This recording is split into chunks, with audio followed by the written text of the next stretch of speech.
बस्ती मलूक वाले सारे भिरावें को सलाम थी गया तोरे शहर चो गुजरदा पिया में तो मैं कहता को सलाम पेश करके ना लोग तो सब बहु सोहने वे दिल्ली बहु सोहने हैं अखलाक ही बहु सोहने हैं रस्ते थोड़ी मोड़ी शॉपिंग की थे मज़ा आ गया लेकिन ये बस इथों दे रोड जरे ना वहाँ के खड्डे ज़्यादा हैं तेरे घर तो आवा दिल तो वड्डा पटींदे लेकिन जंप ही बहु हैं खड्डे बहु हैं रोड ही टुटा पे ते तोरा भिरा या वदा है वस्ती मलूक पर हो गया वदा में लोधरा ना एक जगह ते गया वदा में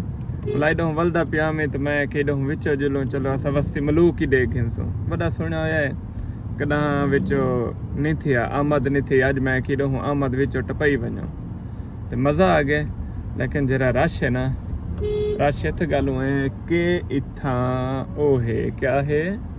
रोड बनदा पे पता नहीं क्या थींदा पे लेकिन इत्था पुलिस वाले खड़े पता नहीं छेड़ा किते खड़े क्या वैसे मलूक वाले हैं तो चंगे भला ही पता नहीं ये सारे पुलिस वाले खड़े थे रोला रप्पा बंदे इकट्ठे थे खड़े कोई दुकान दा रोला है या रोड बढ़दा पे या कोई झेड़ा पिया पे अल्लाह बेहतर जानदा लेकिन भला भी वस्ती मलूक चो जेरे डेदे पे वे सारे को सलाम थी गया मैं तोरे शहर चो गुजरदा पिया तोरे शहर दी आबो हवा इवें सोहनी है जिमें रत्ते गुलाब जो हवा आंदी है समझते पे हो खुशबू ते बस सारे को लव यू थी गया वसते रहो जेरे जेरे वस्ती मलूक चो डेधे पे वे या नाल नाल कमेंट लाजमी करे सो पता लग वने।